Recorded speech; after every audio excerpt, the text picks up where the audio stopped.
தினமலர்களுக்கு அன்பான வணக்கங்கள். உரைக்கல் நிகழ்ச்சிக்கு உங்களை வரவேற்கிறேன்.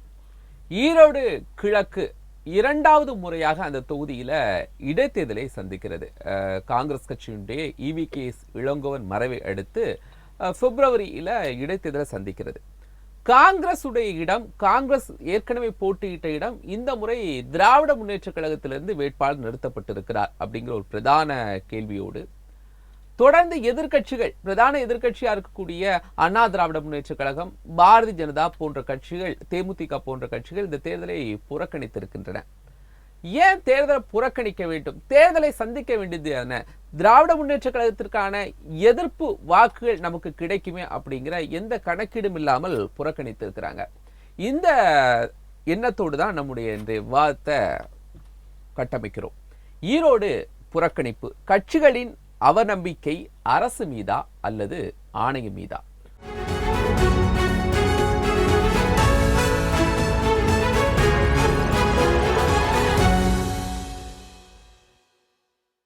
மூன்று கருத்துரையாளர்கள் நம்மோடு பங்கெடுக்கிறாங்க. நான் கருத்துரையாளர்களை உங்களுக்கு அறிமுகம் செய்கிறேன். பாரதிய ஜனதா கட்சியிலிருந்து திரு ஓமம்புலியூர் ஜெயராமன், காங்கிரஸ் கட்சியிலிருந்து திரு சந்திரசேகரன், அரசியல் விமர்சகர் வழக்கறிஞர் சி அக்னீஸ்வரன், ஊரை வரவேற்றுக் கொள்கிறேன். முதல்ல நான் திரு சந்திரசேகரன் விவாதத்துக்கு வாங்குறேன். சந்திரசேகரன் சார், இது காங்கிரஸ் கட்சி 2021 போட்டியிட்டது. அதன் பிறகு வந்த இடைத்தேர்தலிலும் காங்கிரஸ் கட்சி தான் போட்டியிட்டது. இப்போ ஏன் காங்கிரஸ் கட்சி திமுகவுக்கு விட்டு கொடுத்தது? அதுக்கான தேவை ஏன் வந்துச்சு? இன்றைக்கு இடைத்தேர்தல் என்பது ஒரு ஏற்கனவே நம்ம பல காலகட்டங்கள்ல நம்ம பார்த்திருக்கோம். ஒரு இடைத்தேர்தல், அதுவும் ஆளும் கட்சியாக இருக்கின்ற ஒரு கட்சி அடுத்து ஒரு வருடத்தில் தேர்தலை சந்திக்க இருக்கின்ற நேரத்துல அவர்கள் தங்களுடைய பலத்தை காட்ட வேண்டும், அல்லது தாங்கள் போட்டியிட்டு அந்த இடத்தில் தங்கள் ஆட்சிக்கான ஒரு அப்ரூவல், அதாவது மக்களிடமிருந்து ஒரு அங்கீகாரத்தை பெற வேண்டும் என்று நினைப்பதற்காக ஒரு வாய்ப்புகள் இருக்கின்றன. ஏனென்றால் முன்பு 2023 ஒரு தேர்தல் நடந்த பொழுது, இடைத்தேர்தல் நடந்த பொழுது அதற்கான சூழ்நிலை எழவில்லை. அப்பொழுது கூட அந்த ஒரு பேச்சு அடிபட்டது என்று கூட கூறலாம். ஆனால் திரு EVKS இளங்கோவன் அவர்களை தமிழக முதல்வரே நீங்கள் நெல்லுங்கள் என்று சொல்லி நிற்க வைத்ததெல்லாம் நம்ம பார்ப்போம். அந்த தேர்தலில் காங்கிரஸ் கட்சி மிக பெரும் வெற்றியை பெற்றது. இப்பொழுது துரதிருஷ்டவசமாக அது அவர் மறைவின் காரணமாக மீண்டும் ஒரு இடைத்தேர்தலை அங்கு சந்திக்க வேண்டிய சூழ்நிலை இருக்கிறது. அந்த சூழ்நிலையில ஒரு கூட்டணி கட்சிகள் எல்லாம் இணைந்து யார் இங்கு நின்றால் சரியாக இருக்கும், அது ஒரு திமுக ஆளும் கட்சியாக இருக்கிறது. அவர்கள் 4 ஆண்டுகளுக்கான ஒரு அங்கீகாரத்தை மக்களிடமிருந்து பெற நினைக்கிறார்கள் என்று நினைக்கும் பொழுது, இல்ல அந்த அங்கீகாரம் தான் உங்களுக்கு மக்களவை தேர்தலே கிடைச்சிருச்சே, அதுக்கு பிறகு காங்கிரஸ் கட்சியுடைய இடத்தை விட்டு கொடுக்கணும் அப்படிங்கிற நெருக்கடி ஏன் வந்துச்சு? நெருக்கடி இல்ல, இதை நெருக்கடிங்கிறீங்க. இது விட்டு கொடுக்கும் தோழமை உணர்வோடு விட்டு கொடுத்ததுதான் சொல்லணும். ஏன்னா முதலமைச்சர் அவர்கள் கேட்டுக்கொண்டதற்கெனங்க தோழமை உணர்வோடு. ஏனென்றால் கடந்த முறை பாத்தீங்கன்னா, கடந்த 2023 முதலமைச்சர் பெற்றுக்கொண்டார். அப்படிங்கும் போது காங்கிரஸ் ஒரு எண்ணிக்கை சட்டப்பேரவையில குறையும் இல்ல, அது காங்கிரஸுக்கு இழப்பு தானே? காங்கிரஸ் அதை யோசிக்கலையா? இல்ல எல்லாவற்றையும் யோசிச்சுதான் முடிவெடுப்பாங்க தலைவர்கள். நாம் விவாதத்தில் விவாதிக்கக்கூடிய சில விஷயங்களை தான் விவாதிக்க முடியும். சில விஷயங்களை தலைவர்கள் பேசுகிறார்கள். பேசும் பொழுது ஒரு வேற ஏதாவது அதாவது எங்களுடைய மாநில தலைவர் திரு செல்வ பிறந்தகை அவர்கள் கூட பேட்டியில குறிப்பிட்டார், இது ஒரு தொகுதியை விட்டு கொடுத்திருக்கிறோம் அல்லது ஒரு தொகுதியை எங்களிடமிருந்து பெற்றுக் கொண்டிருக்கிறார்கள் என்று சொன்னால் வேறு ஒன்றை அவர்கள் எங்களுக்கு அளிக்க போகிறார்கள், அது சம்பந்தமாக நாங்கள் வெளியில் சொல்ல இயலாது அப்படிங்கிற அளவுக்கு அவர் குறிப்பிட்டிருந்ததையும் நாம் பார்க்கலாம். அது வேறு ஒன்றை யாருக்கு அளிக்க போறாங்க? அவங்க காங்கிரசுக்கு வழங்குகிறார்கள் என்றுதான் என்னை எடுத்துக்கொள்ளணும். வேற யாருக்கு அளிப்பாங்க?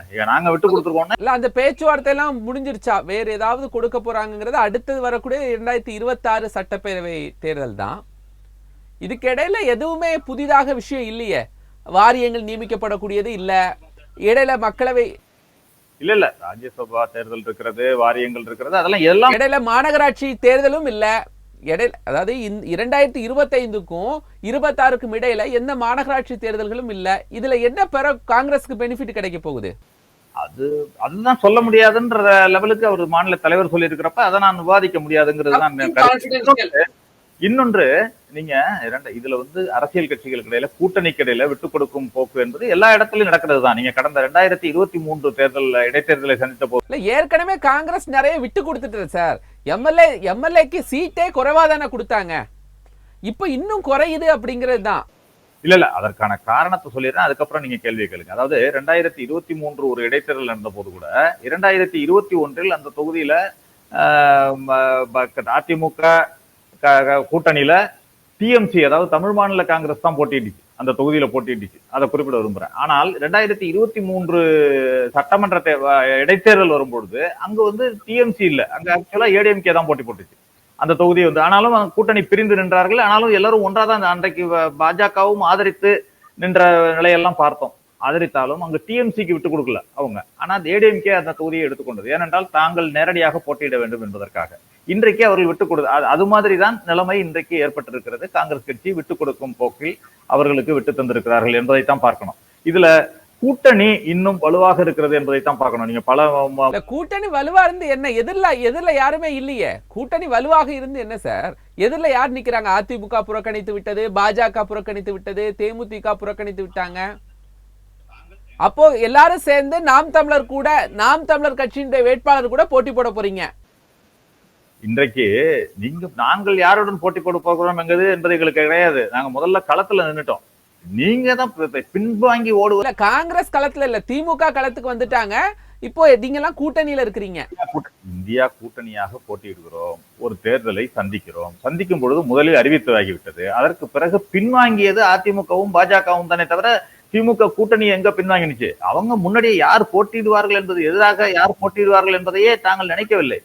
முன்பே வேட்பாளரை அறிவித்தாகிவிட்டது. அதற்கு பிறகுதான் அதிமுக நாங்கள் போட்டியிடவில்லை என்கிறார்கள், அதற்கு பிறகு பாஜக போட்டியிடவில்லை என்கிறார்கள். இதுல வந்து சந்தர்ப்பத்தை. ஆனா இதுக்கு முன்னாடியே ஈரோடு முத்துசாமி அவர்கள் இங்கு இடைத்தேர்தல் வரும் அப்படிங்கிறதுக்கு ரொம்ப முன்னாடியே அமைச்சர் இல்ல இந்த முறை காங்கிரஸ் தான். நான் என்ன சொல்றேன்னா, செல்வ பெருந்தகை அவர்கள் அறிவிப்பு வெளியிடறதுக்கு ரொம்ப முன்னாடி ஈவி.கே. இளங்கோவன் அவர்கள் மறைந்த 1-2 நாட்கள் கழித்து அவர் கொடுக்கல, இங்க திமுக தான் போட்டியிடும் அப்படிங்கறத அவர் வெளிப்படுத்துறார்.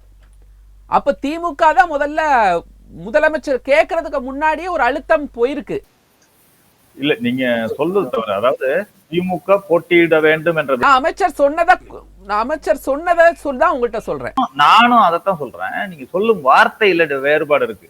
நான் அதாவது காங்கிரஸ் கட்சி கூட அங்கு தீர்மானம் போட்டு ஈவி.கே. இளங்கோவனுடைய மகன் போட்டியிட வேண்டும் என்று கூட தீர்மானம் நிறைவேற்றினாங்க.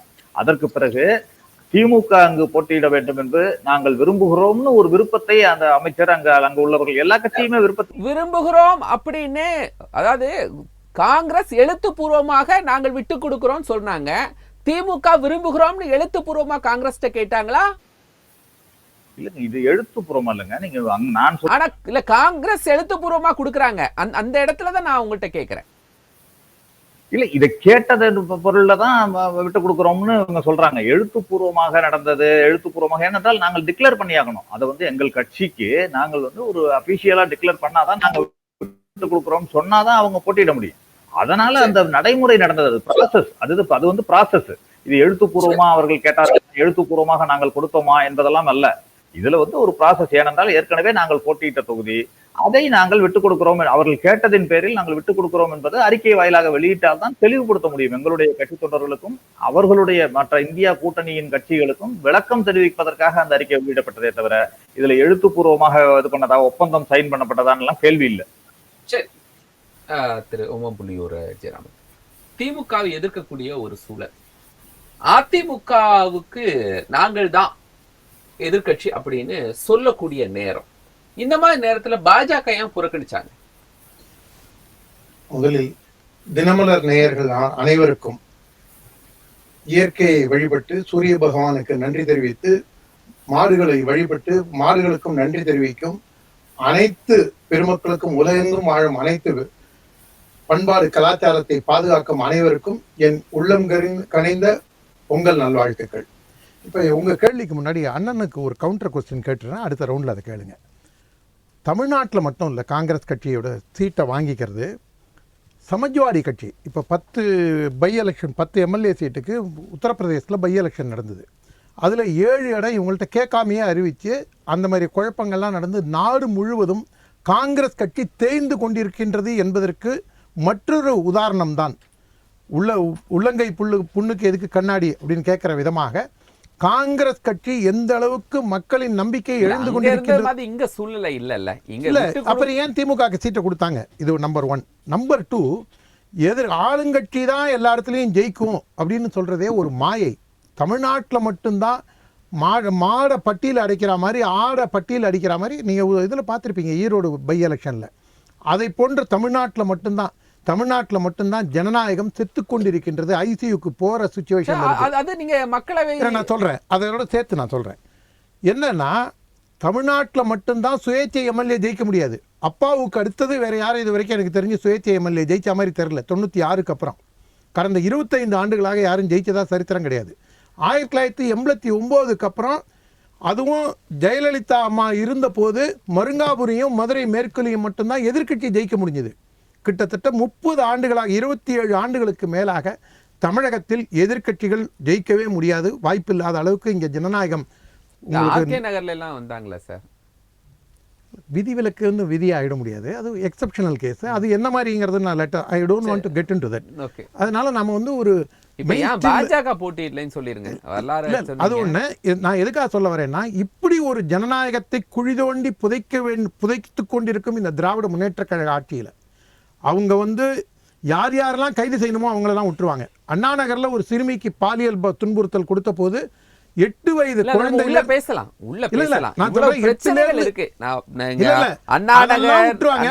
ஜனநாயகமற்ற தன்மை நிறைந்த கட்சி திராவிட முன்னேற்ற கழகம், ஒரு பாசிஸ்ட் கட்சி திமுகங்கிறதுனால அது அவங்க வந்து ஜனநாயகமே இருக்கக்கூடாது, தங்களுக்கு மாற்று குரலே இருக்கக்கூடாது. உங்க பக்கம் தானங்க இருக்கு. தேர்தல் ஆணையம் ஜனநாயக முறைப்படி செயல்படுறதுங்க. அது வந்து ஒரு இண்டிபெண்டன்ட் பாடிங்க. தேர்தல் ஆணையம் ஜனநாயக பூர்வமா தேர்தலை சந்திக்குது. உங்களுக்கு ஏதாவது பிரச்சனைனா நீங்க தேர்தல் ஆணையத்துல கம்ப்ளைண்ட் கொடுக்கலாம். நீங்க நான் அடிச்சிட்டாங்க கிள்ளிட்டாங்கன்னு சொல்ல முடியாதுங்க. நீங்க நம்மள வந்து மக்கள் எல்லாம் அடிச்சிட்டாங்கல்ல, முறைகேடாக ஏதாவது சம்பவம் நடந்தா தேர்தல் ஆணையத்துல சொல்லலாங்க. சென்ற எலெக்ஷன்ல நீங்க பார்த்திருப்பீங்க, அதிமுக கூட்டணியில் இருந்தவங்களோ இல்ல பிஜேபி கம்ப்ளைண்ட் கொடுத்தா தேர்தலான நடவடிக்கை எடுக்காதுன்னு சொல்றீங்களா? இல்ல லெட் மீ கம்ப்ளீட். சில விஷயங்களுக்கு நான் போற போக்குல உங்களை ஏதாவது டீஸ் பண்ற மாதிரி பேசிட்டு போயிட்டேன்னு வச்சுங்களேன், எவிடன்ஸ் இல்லாம. போன எலெக்ஷன்ல வந்து மக்கள் ஓட்டு கேட்கறதுக்காக மக்கள் நோக்கி போகும்போது அந்த வீட்டில் எவனுமே இருக்கக்கூடாது, யாருமே மாற்று கருத்து வந்து நீ ஓட்டு கேட்கறதுக்கு ஆள் பார்த்தா தானே நீ ஓட்டு கேட்ப. அதனால நீ அவனை கொண்டு போய் கல்யாண மண்டபத்தில் அடைச்சி வச்சிடறேன். யாரும் பொதுமக்களையே இது வந்து தமிழ்நாட்டில் விருப்பமாக வந்தார்கள் அப்படின்னு சொல்லிட்டு அமைச்சர் ஈரோடு முத்துசாமி அவர்கள் விளக்கம் நான் வந்து காங்கிரஸ் கட்சியில இருக்கக்கூடிய இழுத்துட்டு வந்தோம் சொல்லிட்டு யாரும் போலீஸ் ஸ்டேஷன்ல கம்ப்ளைண்ட் கொடுக்கல, அவர்களாகவே தமிழ்நாடு போக்கு எப்படி மாறி இருக்குங்கிறதுக்கு ஒரு சின்ன உதாரணத்தை சொல்லலாம். அப்படி பட்டியல வந்து அடைத்தாங்க அப்படின்னா பாரதிய ஜனதா கட்சி ஒரு பெட்டிஷனை எல்லாருமே அதை போன எலெக்ஷன்ல என்ன நடந்ததுன்னு என்னோட உங்களுக்கு இன்னும் ஃபர்ஸ்ட் ஹேண்ட் இன்ஃபர்மேஷன் நல்லா தெரியும். அருமை அண்ணன் சந்திரசேகரன் சார்ந்திருக்கக்கூடிய கட்சி சார்பாக இருக்கக்கூடிய பத்திரிகை ஊடக தொடர்பாளர்களும் சரி, பல காலமாக பொது மேடையில் பேசி வருகின்ற பல்வேறு தொலைக்காட்சிகளில் பேசி வருகின்ற அருமை சகோதரர் அக்னீஸ்வரனுக்கும் சரி, ஒரு சம்பவத்தை ஞாபகப்படுத்துகிறேன். புதுக்கோட்டை பை எலெக்ஷன் நடந்தது 2011 கடைசியிலையோ 12லையோ. கிராம மக்கள் சேர்ந்து திருச்சி புதுக்கோட்டை ஹைவேல மறியல் பண்ணாங்க. கலெக்டரும் எஸ்பியும் வந்து சமாதானப்படுத்த வந்தாங்க. ஏன் தர்ணா பண்ணுறீங்க அப்படின்னு கேட்டபோது, அந்த ஊருக்கு பணம் வந்துருச்சு, எங்களுக்கு பணம் வரல. கலெக்டரும் எஸ்பியும் வந்து உங்களுக்கு வந்து வாக்கு போடுறதுக்கு உங்களுக்கு பணம் கொடுப்பாங்க, நீங்கள் போங்க அப்படின்னு சொல்ல வேண்டிய ஒரு அவல நிலை தமிழ்நாட்டில். மக்களையே வந்து இவங்க அந்த மாதிரி டைலூட் பண்ணிட்டாங்க. நீங்கள் யார்கிட்ட போய் நீங்கள் கம்ப்ளைண்ட் பண்ணுவீங்க? இது இப்பேற்பட்ட நான் சொல்கிறத வந்து நான் போகிற போக்கில் ஒரு டிவி கிடைச்சிருச்சு அப்படிங்கிறதுக்காக நான் சொல்லலை. நீங்கள் 2000 அந்த பை எலெக்ஷன் போது நடந்த சாலை மறியலை நீங்கள் அது ஒன்று. ரெண்டாவது, இந்த திராவிட முன்னேற்ற கழகம் எவ்வளவு தூரம் ஒரு பாசிஸ்ட் கட்சிங்கிறதுக்கு 2006 உள்ளாட்சி தேர்தலில் ரவுடிங்கெல்லாம் போய் பூத்தை கேப்சர் பண்ணதை நீங்க பாத்தீங்க. சரிங்க, அதுக்கப்புறம் காலம் மாறி போச்சு. காலம் மாறலாங்க. பாஜக ஆட்சியில இல்ல, மத்தியில பாஜக நீங்க ஏதாவது இருக்கலாம். புள்ளிமான்களின் உடலில் உள்ள புள்ளியை அழிக்க முடியும், திமுகவின் டிஎன்ஏவை அழிக்க முடியாது. எடுக்கலன்னா சார் இவங்க நீங்க வந்து வெட்ட புறப்பட்டு வர ராட்சசர்கள் போன்று பூரிசிரவர்ஸ்ன்னு சொல்லி நம்ம மகாபாரத கதையில வரும். அந்த மாதிரி திராவிட முன்னேற்ற கழகம் அதை அடக்குவதற்கு தான் அண்ணாமலை என்கிற ஒரு மற்றொருவர் வந்து இங்க வந்து களத்துல இறங்கியிருக்காங்க. எல்லாம் ஓகே, ஏன் தேர்தல் நிக்கிறதுக்கு இந்த மாதிரி சின்ன சின்ன பிரச்சனைகளுக்கு சின்ன சின்ன பிரச்சனை இல்லைங்க, ஜனநாயகம் மற்று போன விஷயம் அது. நீங்க ஒண்ணும் இல்ல, நாம் தமிழர் நின்று அவர்களும் வாக்கு வாங்கி வாங்குறாங்க சார். நிக்கிறாங்க நிக்கல. அத நான் அதுக்கு முன்னாடி இன்னொன்னு சொல்றேன். தயவு அவர்களுக்கு இருக்கக்கூடிய ஒரு தைரியம் நான் ஒரே ஒரு விஷயம் பாரதிய ஜனதாவுக்கு இல்லையா? இல்ல நான் ஒரே ஒரு விஷயம் சொல்றேன். தமிழ்நாடு காங்கிரஸ் கமிட்டியில் இருக்கிறவங்களுடைய சோசியல் மீடியா பேஜஸ்ல போய் பாருங்க. அந்த மாநில அளவில் இருக்கக்கூடிய உங்களுடைய பின்னூட்டங்களை போய் பாருங்க. காங்கிரஸ் கட்சியின் தலைவர்களுக்கும் அங்க இருக்கக்கூடிய களத்தில் இருக்கக்கூடியவர்களுக்கும் எவ்வளவு வித்தியாசம் இருக்குங்கிறது நீங்கள் அதில் இருக்கக்கூடிய சோஷியல் மீடியாவில் இருக்கும்போது, நான் சொல்கிறது அவன் அமெரிக்காவில் உட்காந்து அண்டார்டிகாவில் உட்காந்து எழுதுறவன் இல்லை, ஃபீல்டில் இருக்கக்கூடிய காங்கிரஸ்காரங்க எழுதுறதும் அதில் ஃபீட்பேக்கில் பாருங்கள். அந்த அளவுக்கு திமுக கூட்டணி கட்சியும் போட்டு நசுக்குது. கூட்டணி கட்சிக்கு சார் அது காங்கிரஸ் கட்சி அவங்களுடைய ஒரு முடிவு எடுத்துட்டாரு. அந்த முடிவை அவங்க சொல்லாத ஒரு விஷயத்தை சொல்றேன். அண்ணன் அவங்க தேர்தல்ல கூட்டணி இல்ல சந்திரசேகரன் அண்ணன் சேர்ந்த ஒரு பொது வேட்பாளர் நீங்க கேட்டீங்கல்ல, நீங்க என்ன டீலிங்னு கேட்டீங்களா, வெளியில சொல்ல முடியாது. செல்வத்துக்கிட்ட செல்வம் சம்பந்தமா என்ன செல்வம் அப்படின்னு கேட்டீங்கன்னா அதுக்கான விடை வரும். நான் எதுவும் சொல்லிங்க, நான் செல்வம் தான் அவர் பேர் செல்வங்க, நான் அந்த அர்த்தத்துல சொல்றேங்க. நான் அவர் பேர் செல்வம் தானுங்க, அதனால செல்வத்துக்கிட்ட கேட்டீங்கன்னா செல்வம் டீடைல் சொல்லுவாருன்ற நான் ஒன்னும் தப்பா சொல்லல. தேர்தல்ல தைரியமாக நின்ற பாஜகவால் இடைத்தேர்தல்ல ஏன் நிக்க முடியல சார்? நீங்க பொது தேர்தல்ல ஆளுங்கட்சி இவ்வளவு செய்யாதா? நீங்க செய்ய முடியாதா? நான் இன்னொன்னு கேக்குறேன் சார், 32 மந்திரிகளும் அங்க போய் களத்துல நின்னு இருக்கட்டும் சார், நீங்க உங்களுடைய மாவட்டத்தினுடைய தலைவர்களை எல்லாரையும் நடத்துங்க. போலீஸே அவங்களுக்கு உடனடியா வச்சுட்டு செய்யறாங்க சார் எல்லாத்தையோட. நான் சொல்றேன் சார், எப்பப்பெல்லாம் திராவிட முன்னேற்ற கழகம் அவங்க ஆட்சியில் இருக்கும்போது மட்டும்தான் வீரன் அவங்கள்ட்ட இருக்கு சார். நான் ஒரே ஒரு சின்ன உதாரணம் சொல்றேன்.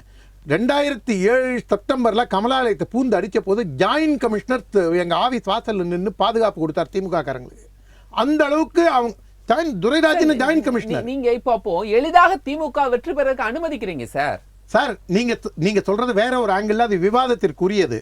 நான் சொல்றது என்னன்னா, எனர்ஜியை ஒட்டுமொத்த எனர்ஜியை நீங்க போய் இவங்கள்ட்ட இந்த ஒரு இடத்துக்கு வேஸ்ட் பண்றதுக்கு பதிலா மொத்த தமிழ்நாட்டிலேயே அவங்கள வேரோடும் மண்ணோடும் புடுங்கி எறியறதுக்கான வேலையை பார்க்கணும் சார். இந்த ஒரு இடத்துல தொடர் ஓட்டங்களால தானே முடியும். நான் ஏதோ 2026 சட்டப்பேரவை தேர்தல்ல முடியும், 2024 தொடர் ஓட்டங்கள் தானே சார் ஒரு ஆட்சி அகற்ற முடியும். 1000% சரியான விஷயம், உங்களுடன் உடன்படுகிறேன். தொடர்ந்து நாங்க களத்துல போராட்டம் நடத்திட்டு இருக்கோம். தொடர்ந்து களத்துல நாங்க மக்கள்கிட்ட விழிப்புணர்வு ஏற்படுத்திட்டு இருக்கோம். ஆனா அதையெல்லாம் தாண்டி இந்த ஒரு சட்டமன்ற தேர்தலில் போய் நின்று நம்ம எனர்ஜியும் வேஸ்ட் பண்ணி எப்படியா இருந்தாலும் இவங்க எல்லாரையும் உள்ள பிடிச்சு போடுவாங்க சார். காங்கிரஸ் கட்சியில் நாளைக்கு ஒரு 2 லட்சம் மக்கள்கிட்ட போய் வாக்கு கேட்கறதுல எனர்ஜி போயிடும் பாஜக. நீங்க நல்லா கவனிச்சு பாருங்க சார், நீங்க பாஜக தொண்டர்கள் அந்த அளவுல தான் இருக்காங்களா? நீங்க திமுகவோட சார் அவங்க என்னென்ன மாதிரி கேஸ்ல போடுறாங்கன்னு எஸ்ஜி சூர்யாக்கு என்ன மாதிரி கேஸ் போட்டாங்க, திட்டக்கூடிய மாவட்டத்தை மாத்தி போட்டாங்க சார். இவங்க ஒரு கொடூரமானவர்கள் சார். அதோட வீரியத்தை புரியாம நம்ம பேசுறதுல அர்த்தம் இல்ல. அக்னீஸ்வரன், ஏன் அதிமுக போட்டியிடல? நான் ரொம்ப எல்லாம் போல, ஏன் போட்டியிடல? ஏன்னா அதிமுக ஏன் போட்டியிடலை அப்படின்னா, இன்னும் 1 வருஷம்தான் தேர்தலே, பொது தேர்தலே இருக்கு. ஒன்று, ஒரு பை எலெக்ஷன் இடைத்தேர்தல் எத்தனை முறை தான் தேர்தல் நடத்துறது சொல்லுங்க?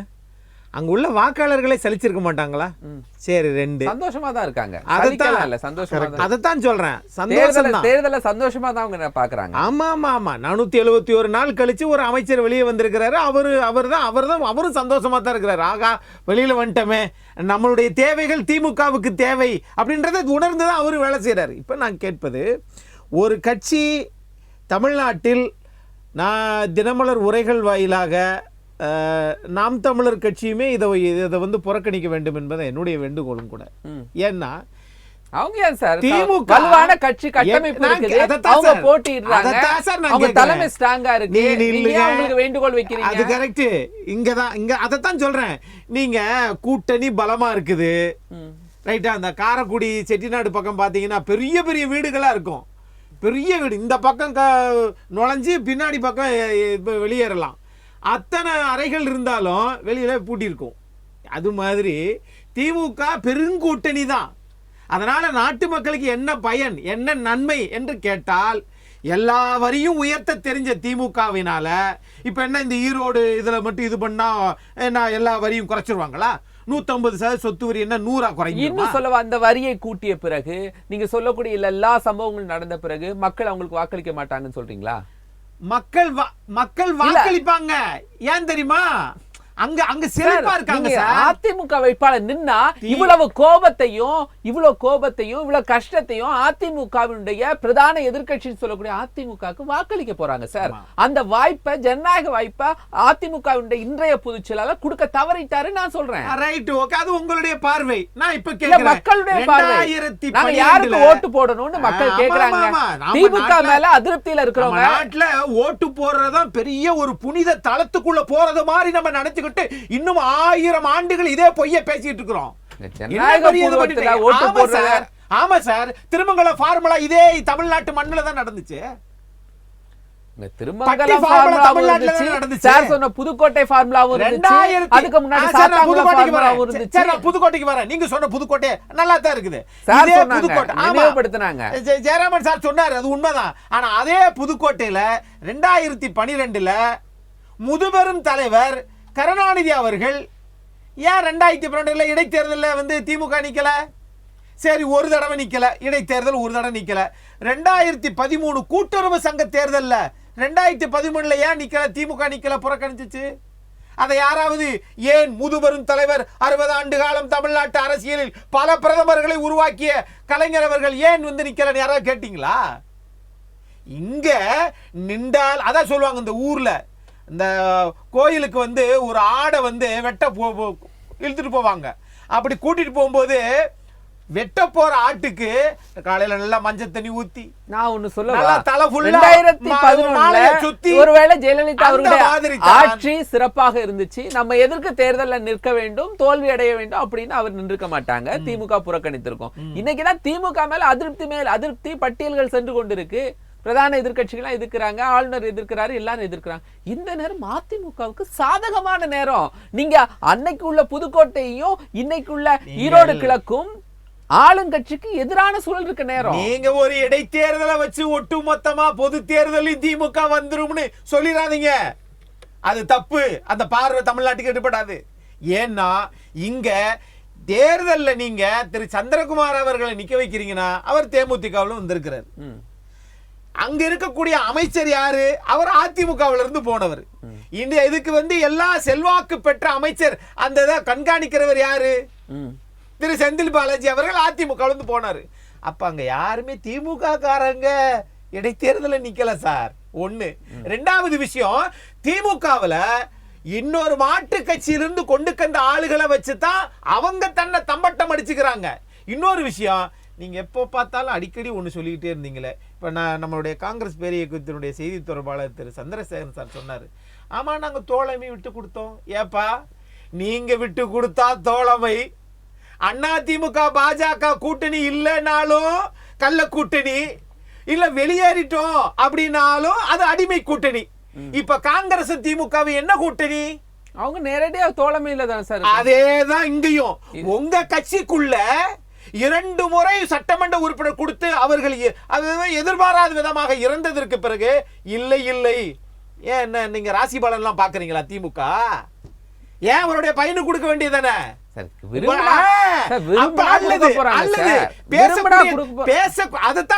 உங்க விருப்பம் தான். பேசக்கூடிய செய்தி தொடர்பாளர் திரு சந்திரசேகரன் ஏன் நீங்க வேட்பாளர் நிக்கல? ஏன் கொடுக்கல? கொடுக்க மாட்டீங்க சார். ஏன் தெரியுமா? உங்களுடைய நோக்கம் காங்கிரஸா இருக்கட்டும், திமுக விடுதலை சிறுத்தைகளா இருக்கட்டும், விடுதலை சிறுத்தைகளை யாராவது எதிர்த்தால், ஆதவ் அர்ஜுன் எதிர்த்தால் அவரை கட்சியை விட்டு வெளியே போட்டுருவீங்க. நான் அக்னிஷன் ஒன்று கேட்கிறேன். அதிமுக பாஜக எதுவுமே நிற்காமல் இன்று நீங்கள் நாம் தமிழரை முன்னிறுத்தி இந்த தேர்தலை சந்திக்கிறீங்க அப்படிங்கிற பேச்சு. ரெண்டுமே பயன் இல்லை. திமுக நின்று ஜெயிச்சாலும் தமிழ்நாட்டுக்கு விமோசனம் இல்லை, நாம் தமிழர் நின்றாலும் அடுத்த 2வது நிலைக்கு வர்றது வாய்ப்பை அமைச்சு கொடுத்து 2வது நிலைக்கு தமிழ்நாட்டில் ஆட்சி பிடிக்க போறாங்களா? பாதை அமைச்சு கொடுத்து சார்.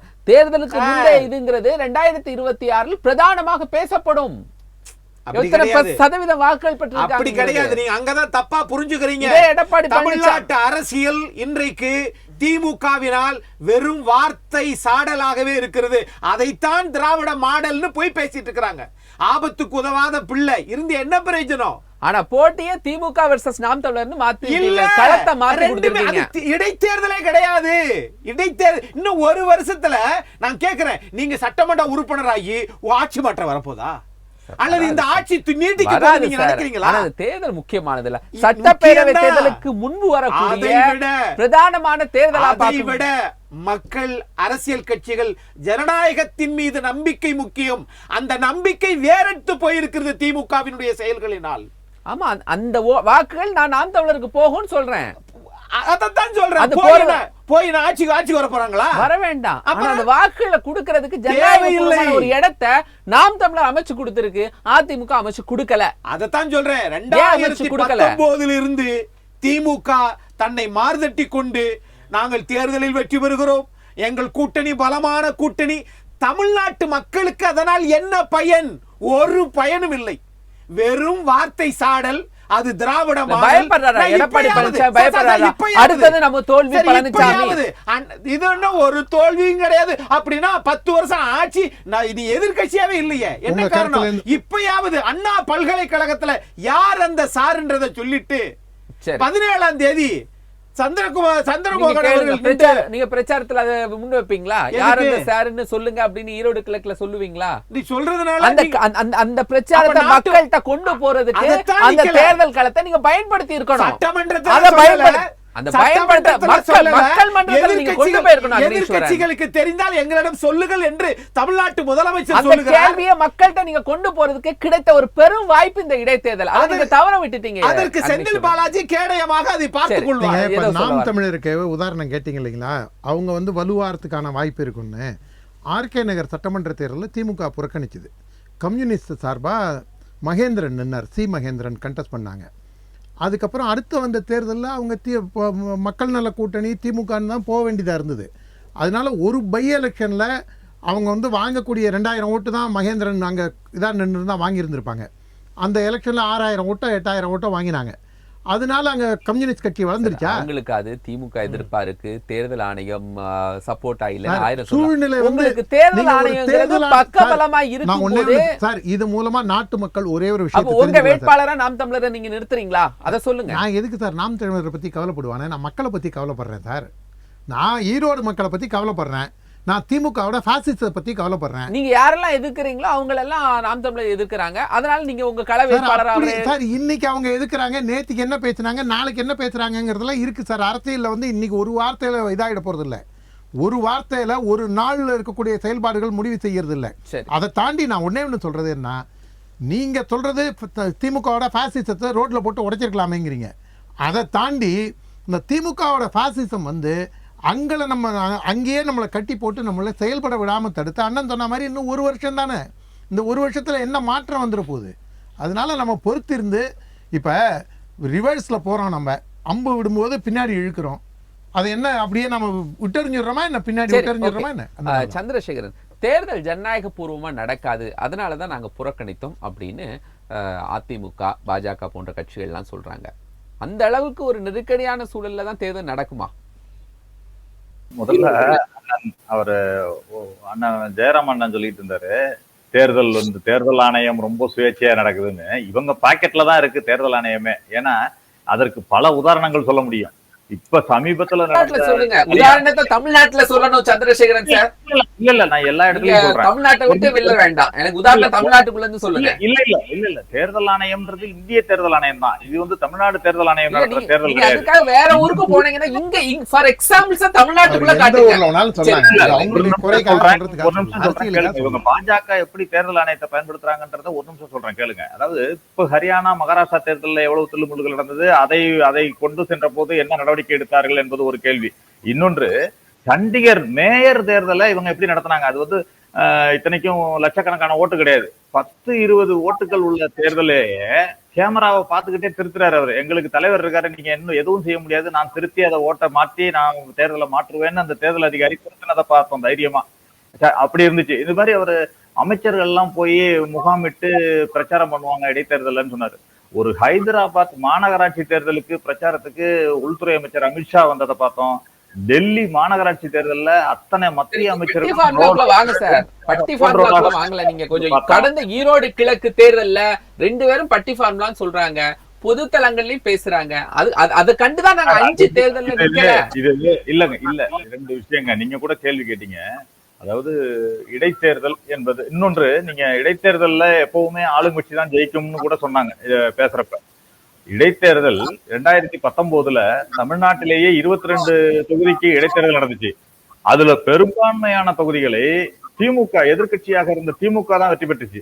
அப்ப எடப்பாடி பழனிசாமி அவர்கள் தான் முதலமைச்சராக இருந்தார். இன்னொன்று, அதற்கு பிறகு உள்ளாட்சி தேர்தலை நடத்த வேண்டும் என்று நீதிமன்றம் உத்தரவிடுகிறது. உள்ளாட்சி தேர்தலை நடத்த வேண்டும் என்று ஒரு வழக்குல இவர்கள் உள்ளாட்சி தேர்தலை மொத்தமாக நடத்தாமல் ஊரக உள்ளாட்சி தேர்தலை மட்டும் நடத்துகிறார்கள். ஏனென்றால் நகர்ப்புற உள்ளாட்சி தேர்தல் நடத்தினால் திமுக வெற்றி பெற்று விடும் என்று அஞ்சு இவர்கள் திமுக கூட்டணி வெற்றி பெற்று விடும் என்று ஊரக உள்ளாட்சி தேர்தல் நடத்துறாங்க. அதுலயுமே 80% வெற்றியை எதிர்கட்சி தான் பெற்றுச்சு, திமுக கூட்டணி தான் பெற்றுச்சு. ஆக எதிர்கட்சி வெற்றி பெறும், ஆளுங்கட்சி வெற்றி பெறும் என்பது அல்ல. ஒரு தேர்தல் என்பது ஆளும் கட்சிக்கும் எதிர்கட்சிக்கும் அவர்களுடைய வெற்றி வாய்ப்புகளை நிர்ணயிக்கின்ற ஒரு தேர்தலாக இருக்கும். அது வெற்றி அடையலாம், தோல்வி அடையலாம். இந்த முறை ஈரோடு கிழக்குல வெற்றி வாய்ப்பு எப்படி இருக்கு? வெற்றி வாய்ப்பு என்பது ஏற்கனவே இவர்கள் 2 பேரும் சேர்ந்து இன்றைக்கு உங்களுடன் விவாதத்தில் இருக்கும் 2 பேர் ஆதரவு கட்சிகள் இணைந்து வந்தாலும் சரி, பிரிந்து வந்தாலும் சரி, அவர்கள் தோல்வி அடைவார்கள் என்பதனால்தான் வெற்றி அந்த அனௌன்ஸ் பண்ண உடனே அவங்க பின்வாங்கிட்டாங்க. நீங்க இன்னொன்று, ஈரோடு கிழக்குடைய சூழல்களை திரும்ப திரும்ப 2 பேரும் சொல்றாங்க. இரு அணிகளாக முரண்பட்டு வேறுபட்டு நிற்கக்கூடிய 2 பேரும் சொல்றாங்க. நீங்க ஒரு விஷயத்துக்கு கேள்வி கேட்டதுக்கு அவங்க பதில் சொல்லல. அதாவது எதிர்கட்சியாக இவர்கள் இருவருமே தங்களுடைய பணியை தவற விட்டு விட்டார்கள், தங்களுடைய வாய்ப்பை தவற விட்டு விட்டார்கள் நானும் சொல்வேன். நான் ஒரு சாதாரண ஒரு வாக்காளரா கூட நினைச்சு பார்த்தேன்னா, ஒரு ஆளும் கட்சி 4 வருடங்கள் ஆண்டு இருக்கிறது. அவர்களை பற்றி நீங்கள் சட்டசபையில குறை சொல்றீங்க, வெளியில குறை சொல்றீங்க, எல்லாம் எவ்வளவு பல பிரச்சனைகளை நீங்க எழுப்புறீங்க. சட்டமன்றத்துல எழுப்ப முடியலன்னு கூட சொல்றீங்க. ஆனால் மக்கள் மன்றத்தில் நீங்கள் எடுத்து வைக்கக்கூடிய வாய்ப்பு, இன்றைக்கு நீங்க ஒரு கிட்டத்தட்ட 1 மாத காலம் பிரச்சாரம் இருக்கு. பிரச்சாரத்துல நீங்க சொல்ற இதெல்லாம் ஈரோடோட முடிஞ்சு போயிட போறது இல்ல. தமிழ்நாடு முழுவதும் அது பப்ளிசிட்டி, அது ஊடகத்திலும் விவாதங்களிலும் வரப்போகிறது. நீங்கள் நின்றிருந்தால் அந்த வாய்ப்பை அதிமுகவும் பாஜகவும் தவற விட்டு விட்டதுன்னு தான் நான் சொல்லுவேன். இன்னொன்று குறிப்பா சொல்ல போனா, பாஜக என்பது அந்த பிரேம்ல இல்ல. கண்டிப்பாக அவர்களுக்கும் அதற்கும் அந்த வெற்றிக்கும் சம்பந்தமே கிடையாது. அவர்கள் நோட்டாவுடன் போட்டி போடக்கூடிய விஷயத்துலதான் இருக்காங்க. நீங்க அதிமுகவை பொறுத்தவரை கடந்த தேர்தலையே நீங்க பட்டி ஃபார்முலா எல்லாம் சொல்றீங்கல்ல, அவர்கள் அடைத்து வைத்து இதெல்லாம் பண்ணாங்க, இதெல்லாம் சொல்றீங்க, யாரையும் பிரச்சாரம் செய்ய விடலன்னு. அந்த தேர்தலையே 43,000 வாக்குகளை அதிமுக பெற்றிருக்கிறது, 25% வாக்குகளை பெற்றிருக்கிறது. இன்றைக்கு அந்த 43,000 வாக்காளர்களுக்கு இவர்கள் என்ன சொல்ல போகிறார்கள் என்பதும் கேள்வி, என்னோட கேள்வி. அந்த 43,000 வாக்காளர்கள் அதிமுகவை நம்பி வாக்களித்திருக்கிறார்கள். அவர்களுக்கு இவர்கள் என்ன சொல்ல போகிறார்கள்? அந்த வாக்காளர்களுக்கு நீங்கள் என்ன ஜஸ்டிஃபை பண்ண போறீங்க? ஆக எல்லோரையும் ஏமாற்றி இருக்கு அதிமுக என்பது. இன்றைக்கு தன்னையும் ஏமாற்றி கொண்டு மக்களையும் ஏமாற்றி இருக்கிறதுன்னு நான் சொல்லுவேன். இந்த காங்கிரசுக்கு வாக்களித்த அந்த தொண்டர்கள் அவங்க திமுகவுக்கு ஓட்டு போட்டுருவாங்க இந்த முறை, அப்படிதானே? இல்ல, அது கூட்டணியாக நிக்கிறோம் அதை ஏமாற்றி இருக்கிறாங்க. அது திமுக தலைமையிலான கூட்டணிங்க. அது நீங்க தொண்டர்களுக்கு வருத்தம் இருக்கதானே சார் செய்து, தொண்டர்களுக்கு வருத்தம் இருக்கதானே செய்து. எங்களுடைய தொகுதி, எங்க தலைவர் நின்ற தொகுதி, தலைவருடைய தொகுதி சார், சாதாரண தொகுதி இல்ல. ஈரோடு தொகுதி முன்னாள் காங்கிரஸ் கட்சியினுடைய மாநில தலைவர், மத்திய அமைச்சர் அப்படிங்கிற பெரும் பொறுப்புகள், காங்கிரசுடைய கோட்டை.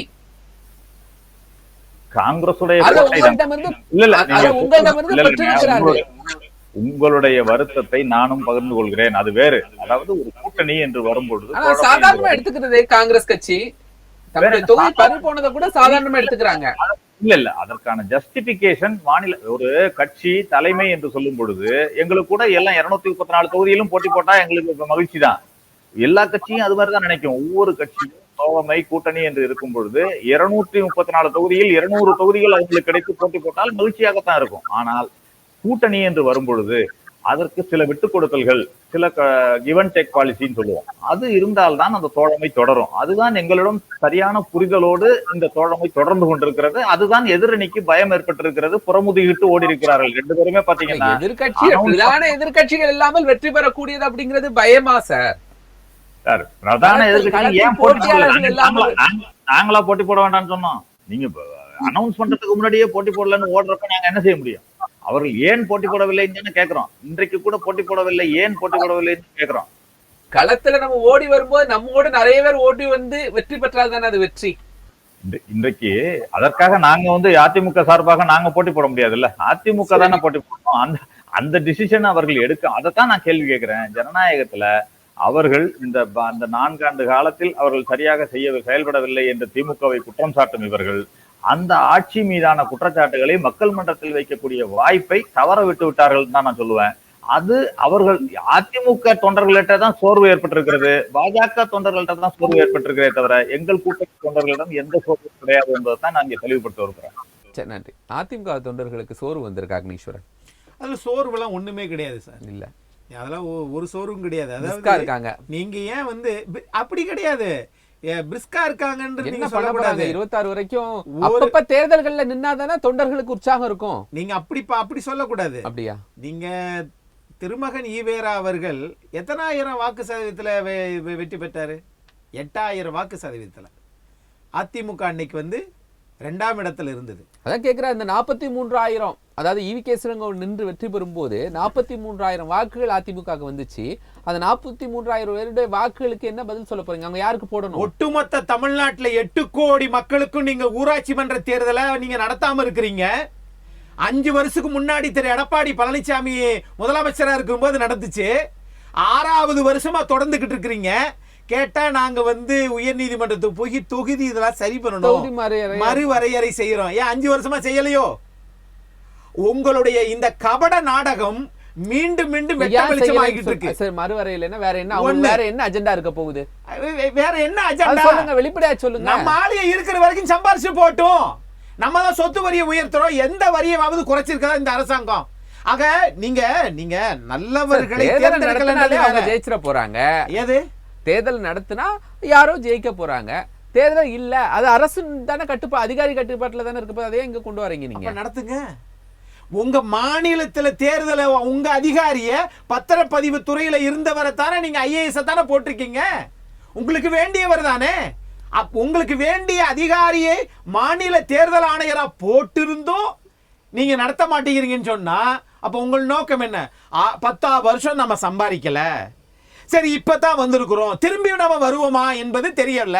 அதனால இதற்கு நான் கேட்கிறேன், ஈரோடு கிழக்கு இடைத்தேர்தலை வேகமாக போய் நீங்க நடத்துற நீங்க அது தேர்தல் ஆணையங்க, அது மாநில தேர்தல் ஆணையம். அதைத்தான் சொல்ல உள்ளாட்சி மன்றங்கள் மாநில தேர்தல் அதிகாரி. அதைத்தான் சொல்றேன். நீங்க இந்திய தேர்தல் ஆணையம் நடத்துறதையே போய் வேகமா ஓடி போய் எங்களுக்கு யாரும் இல்லை புறமுதுகிட்டு ஓடுகிறார்கள்.